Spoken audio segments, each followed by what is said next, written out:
যায় ভাবে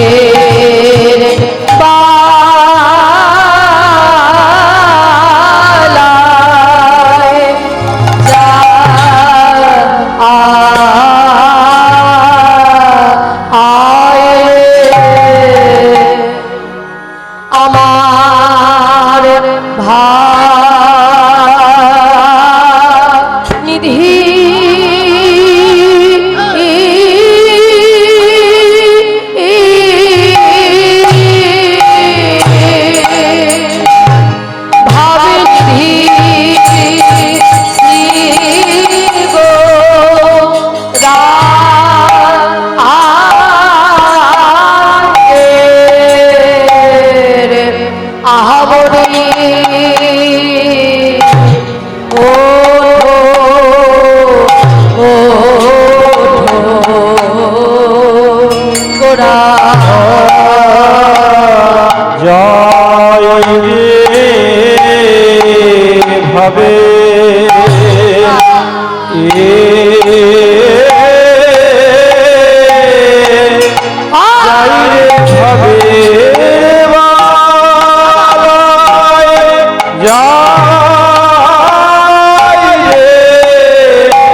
নিশি পোহাইল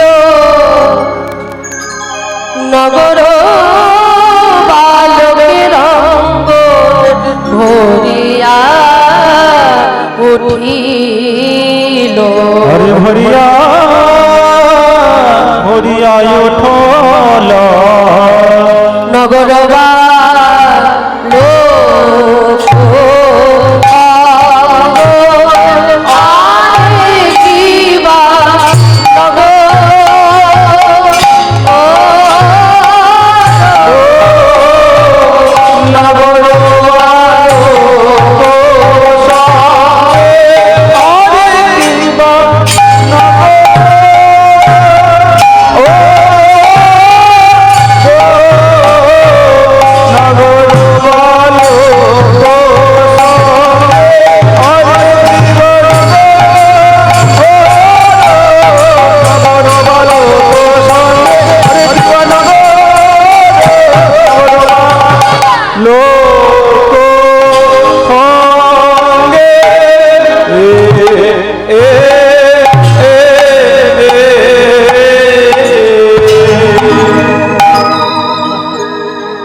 ঘোড়া চাদর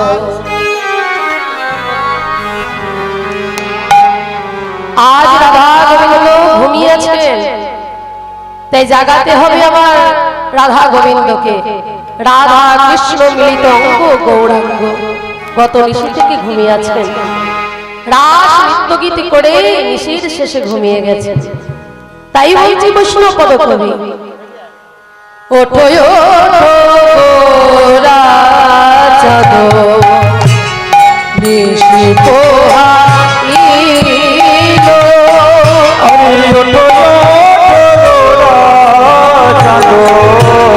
নিশি পোহাইল ওঠো ঘোড়া চাদর নিশি পোহাইল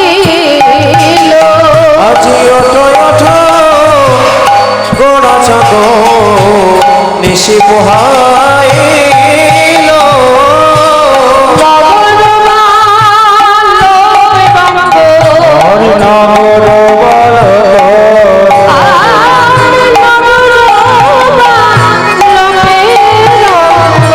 নগর বালকের রঙ্গ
ভরে গেল। নিশি প্রভাত জানি সবাই উঠে বসেছে, আমার গৌর হরি এখনো জাগে নাই। তাই গৌর হরিকে জাগাতে হবে।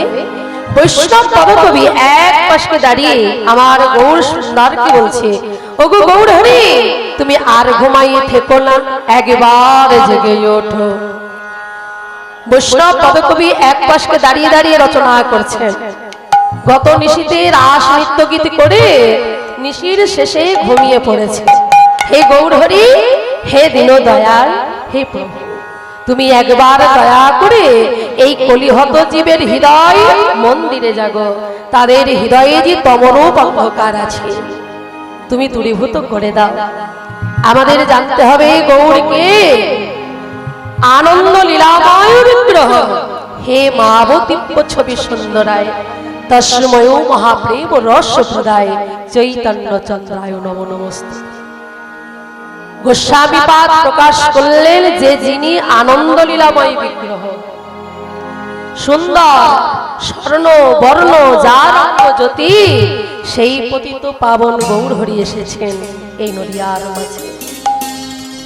তাই সকাল বেলায় আমার গৌর হরিকে কোটি কোটি প্রণাম। শাস্ত্র বলছে বাবা, কলিকালে নাম রূপে কৃষ্ণ অবতার, নাম হইতে হয় সর্বজগত নিস্তার। দাদু লাগি হরের নাম উক্তি তিনবার, জরলোক বুঝাইতে পুনরাকবার। কেবল শব্দে পুনরূপী নিশ্চয় করুন, অন্যথা যে না মানে তার নাহি কো নিস্তার। নাহি নাহি নাহি এই তিন উক্ত এবকা।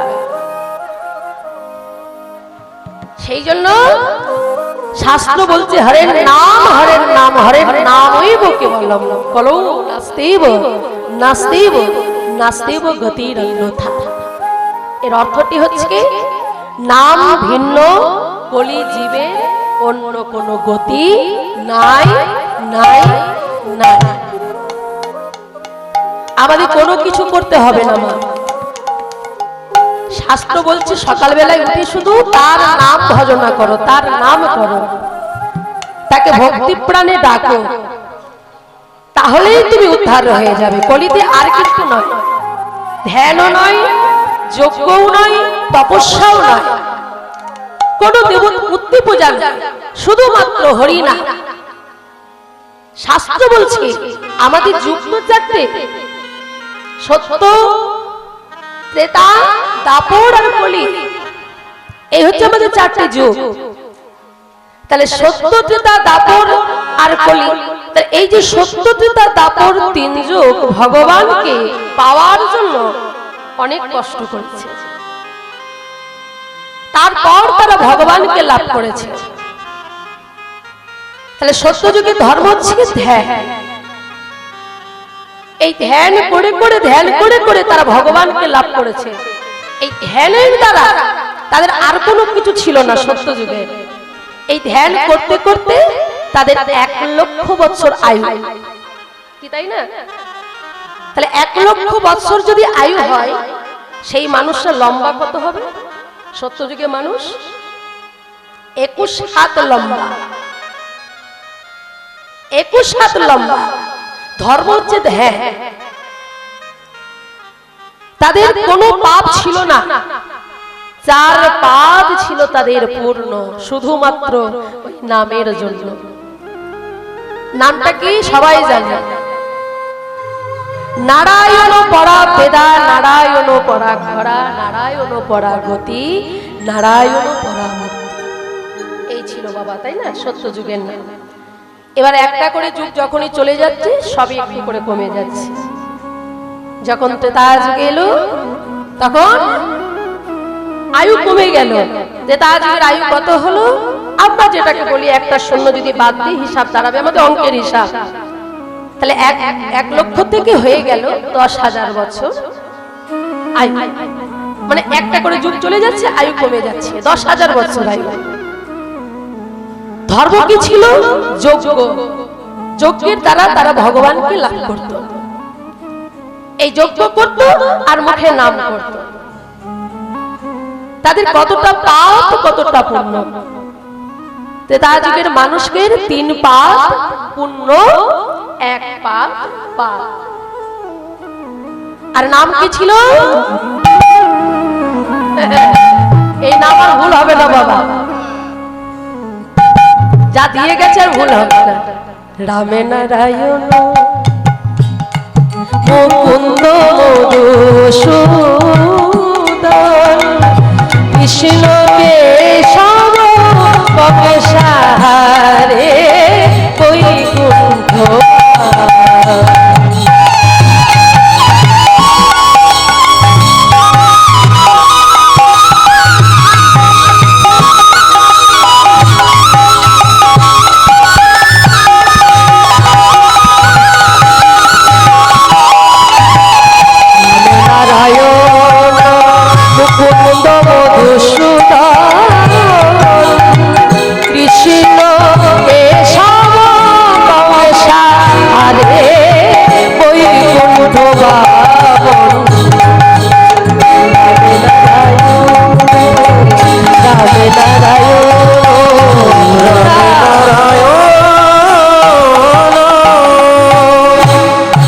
ত্রেতা যুগের নাম।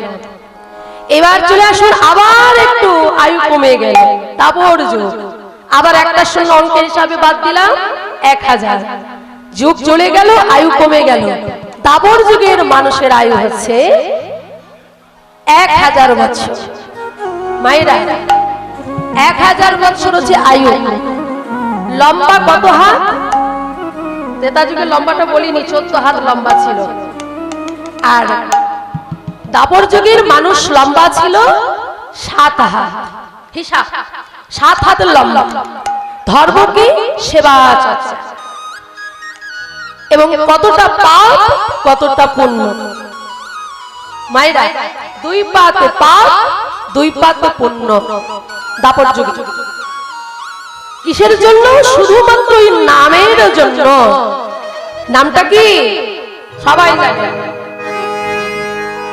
হরে মুরারে মধু কৌটভারে গোপাল গোবিন্দ মুকুন্দ সুরে। মধু কৌটভারে গোপাল গোবিন্দ মুকুন্দ সুরে। হরে মুরারে মধু কৌটভারে গোপাল গোবিন্দ মুকুন্দ সুরে।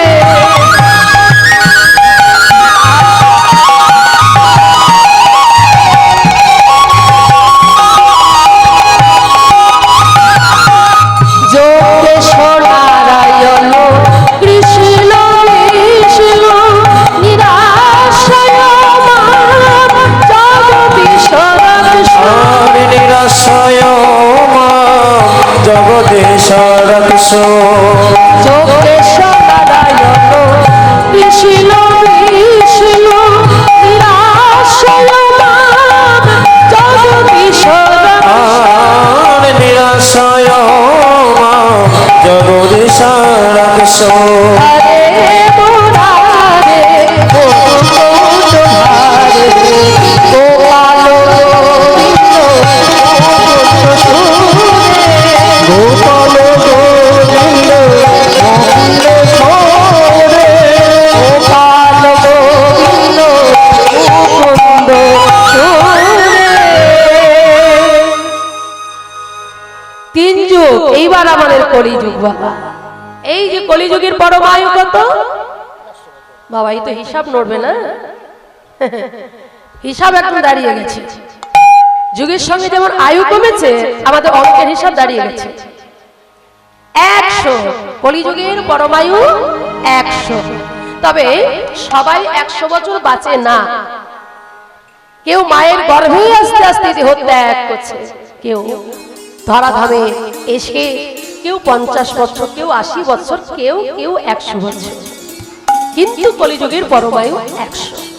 লম্বা কত হাত?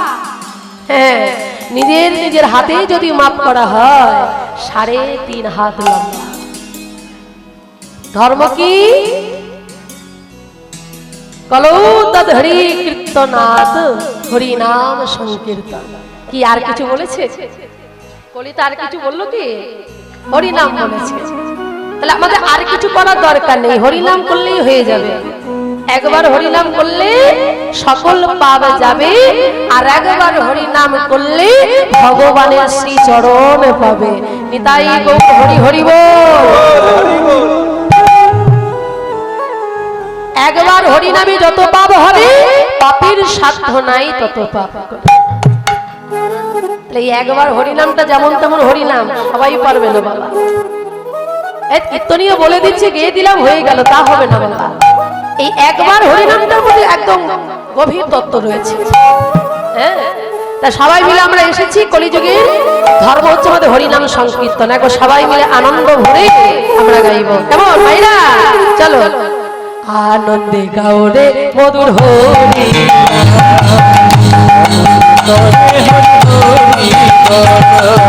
আনন্দে গাও রে মধুর হরি,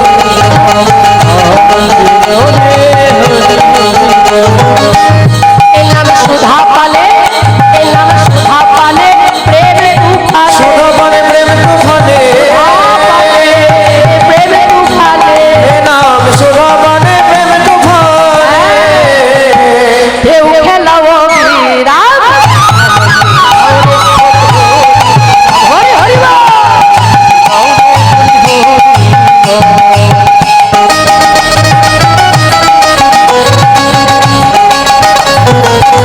হরি হরি বল।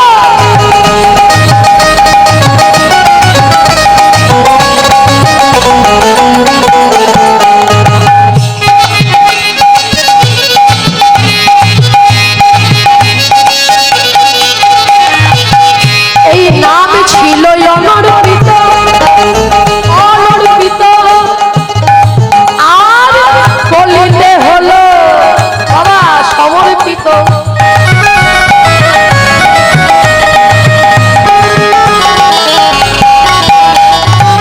নাম ছিল অনর্পিত,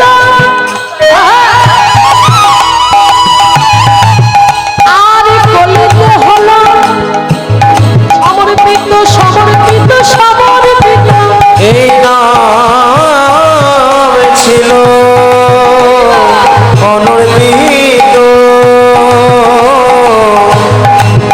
এই কলিতে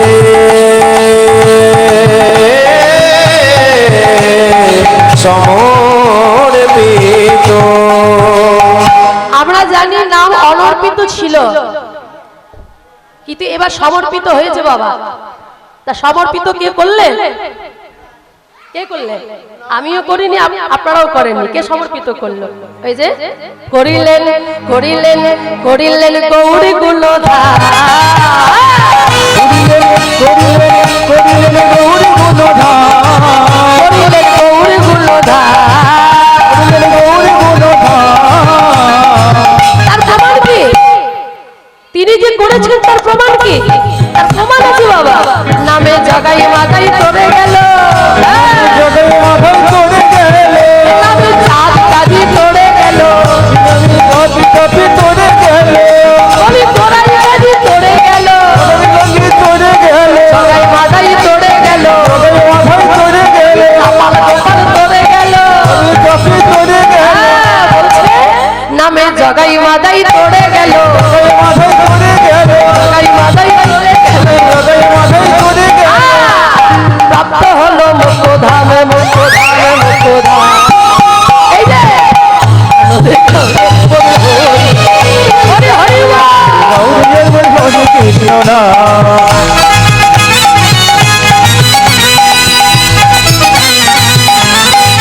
রাধে।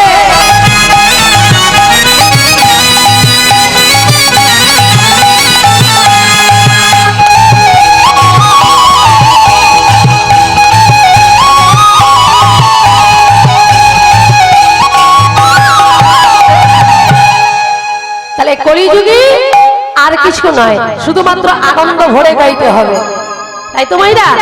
তা চলো সবাই মিলে আজকে সকালবেলায় এসেছি, আজ আমার গৌর হরিকে জাগাবো। এই নাম ছাড়া জীবের গতি নাই। শাস্ত্র বলছে সাধ্য সাধন তত্ত্ব যে কিছু সকল হরিনাম সংকীর্তনে তোমার মিলিবে সকল। সকাল থেকে উঠে যা যা পালন করবে, বার ব্রত তীর্থ ভ্রমণ একাদশী দ্বাদশী ওসব কিছু করা দরকার নেই বাবা, আমি বলছি না। যে সাধ্য সাধন তত্ত্ব যে কিছু সকল সব হরিনামে মিলিবে সকল। তো একবার হরিনাম করো, তোমাদের সব মনোবাসনা পূর্ণ হয়ে যাবে। তাই আজকে এসেছি নামের মধ্যে দিয়ে আজ আমার গৌর হরিকে জাগাবো। ময়ূরা হরে ময়ূরা ময়ূরী শোভ কোকিলের ধ্বনি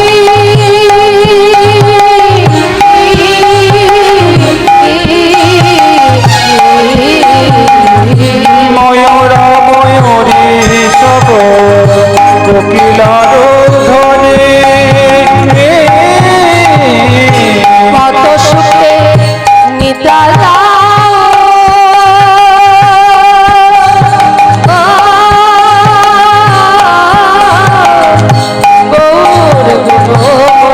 আমার গৌর গুণমণি ঘুমাইয়ে দেখো না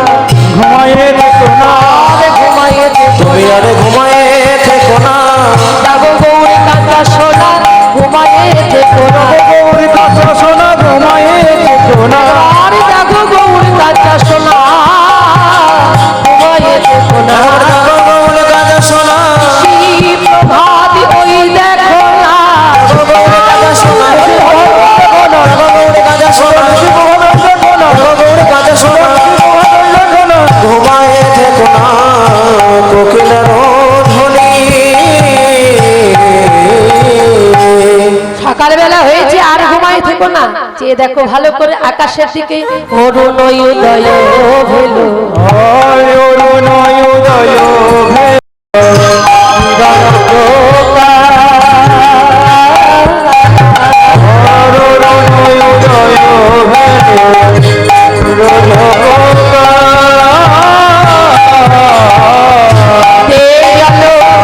মধুকার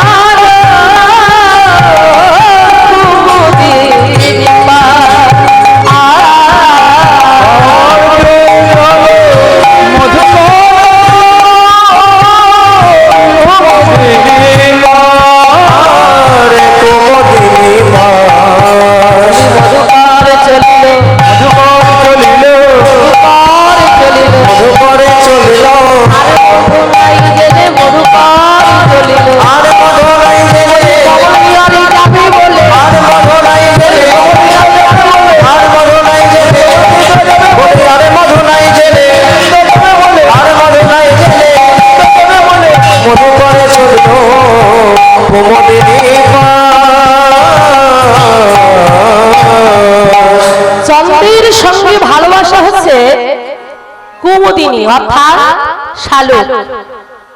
রাত্রিবেলায় চাঁদ উঠেছে, শালুক ফুটেছে, আর সেই চাঁদের সঙ্গে ভালোবাসা কুমুদিনী, ভালো নাম। আর সহজ কথা হচ্ছে শালুক ফুল। এইবার মায়েরা চাঁদকে তো দিনের বেলায় দেখা যাবে না, কি যাবে? এখন কাকে দেখা যাবে? সূর্যকে দেখা যাবে। অরুণ, সূর্যের অনেক নাম, তাই এই অরুণ উদয় ভেলো কিরণ প্রকাশ। যেই কিরণ প্রকাশ হলো বাবা, রাধে রাধে, হরি বল হরি বল। যেই কিরণ প্রকাশ হলো আর অমনি পদ্ম ফুল ফুটে গেল, তার মানে সূর্যের সঙ্গে পদ্ম ফুলের ভালোবাসা আছে কি না? ভালোবাসা আছে বলেই তো উঠলো আর ফুটে গেল। তাহলে ফুটে যে করে গেল, তাহলে এবার তো এখানে শালুকের কোনো দাম নেই। শালুক কি হবে? সূর্যের তাপ পাবে আর পাপড়িগুলো মরিয়ে যাবে। মায়ের ভ্রমর চিন্তা আসবে, তাহলে সারাদিন আমাকে ফুলের ভিতরে ঢুকে থাকতে হবে। বেরোবে কখন? আবার যখন রাত্রিবেলা আসবে তখন বেরোবে। হ্যাঁ, তাহলে ভ্রমর কি পারে না বাবা বেরিয়ে আসতে? ভ্রমর তো পারে, মুখে করে ওই পাপড়িগুলো কেটে তো বেরিয়ে আসতে পারে। ভ্রমর বলছে না। এখানে শালুকটি যদি আমরা বলি চন্দ্রা বলি, আর পদ্ম ফুল যদি বলি রাধারানী। গত নিশীতে তার কাছে মধুপান করেছে, ভালোবাসা নিয়েছে। কিন্তু যখন ওই চন্দাবলী মান পর্যায়ের কথা, চন্দাবলী যখন ঘুমিয়ে গেল, তখন কি হলো? পাপড়িগুলো ঘুরিয়ে গেল, ঘুমিয়ে গেল। এবার যখন ঘুমিয়ে গেল তখন ওই যে ভ্রমণটা হচ্ছে প্রাণ গোবিন্দ, ভ্রমণ কিন্তু আর থাকলো না, চলে এলো। কিন্তু ওই যে ভ্রমণ যখন এলো তার কাছে অনুমতি নিয়েছিল, ও চন্দ্রা ঘুমিয়েছো নাকি? বলেনি চন্দ্রা তুমি ঘুমিয়েছো? ঘুমিয়ে গেছে, তাহলে আর এখানে থাকার দরকার নেই, এখানকার ভালোবাসার নেই, এবার আমি যাই। এইদিকে সকালবেলায় গোবিন্দ এসেছে, সারা রাত্রি জেগে জেগে বসে আছে আমার রাধারানী। সকালবেলায় যেই সূর্য উঠল পদ্ম ফুল ফুটে গেল, আর ভ্রমণ চলে এলো কমলে নিয়রে। হরি হরি বল। এইবার এখানে অনেক রকম কথা আছে, সেটার দরকার আর নেই এখানে। এবার পদ্ম ফুল যেই ফুটে গেল ভ্রমণ চলে এলো, আর ওখানকার মধু নাই, এখানে মধু আছে, এবার এসেছে। তাহলে ভ্রমণ যখন সকালবেলায় এসেছে মা, তাহলে জানতে হবে যে আর আসি নেই, সবাই উঠে বসেছে। তাই বৈষ্ণব কবি লিখছে কি নিত্যানন্দ নিত্যানন্দ দ্বৈত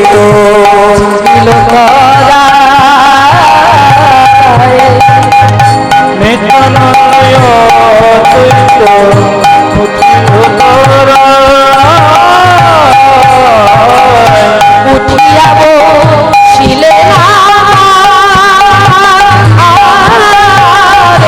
অদ্বৈত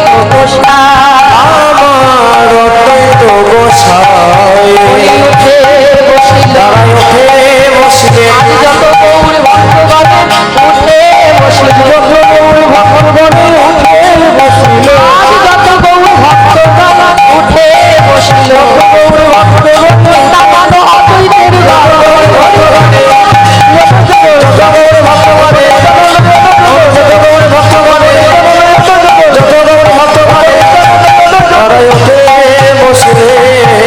জাগিল তারা বাসুদেব ঘোষে রায় মনের হরিষে উঠিয়া বসিলেন গোড়া নিদের আলিশে, নিদের আলিশে।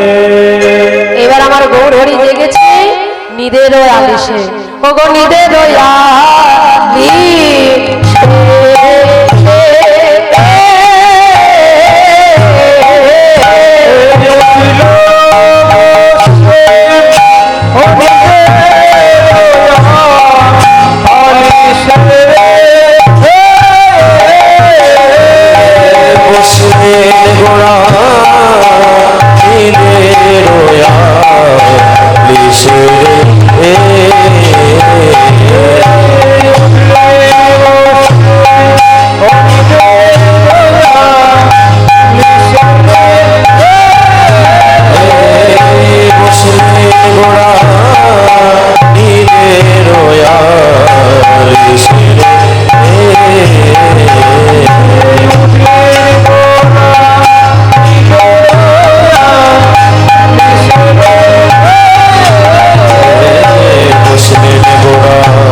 বসলেন গোরা নিজের লিসরে উঠলেন গোরা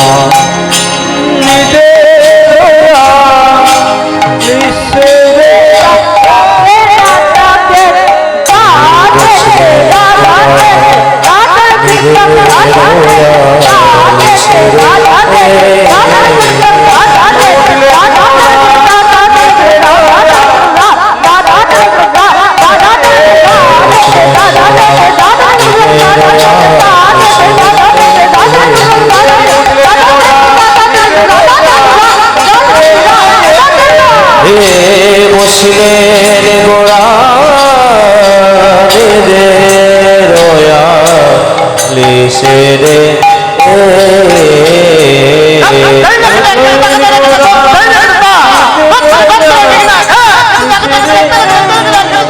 বসলেন গোরা রয়া লিসরে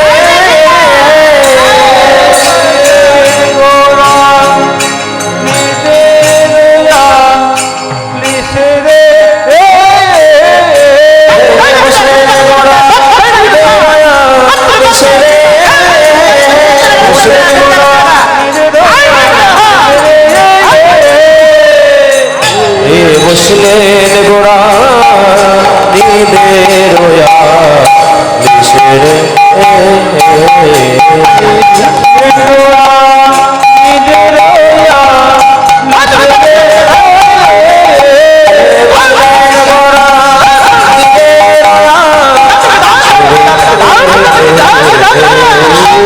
উঠলেন গোরা নিজের রয়া লিসরে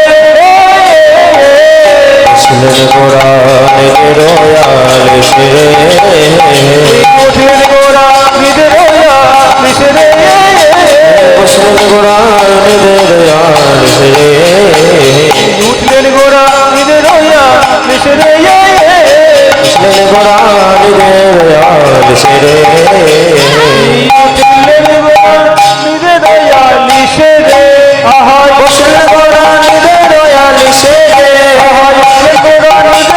লিসরে বসলেন গোরা নিজের রয়া লিসরে উঠলেন গোরা নিজের রয়া লিসরে বসলেন গোরা নিজের রয়া লিসরে বসলেন গোরা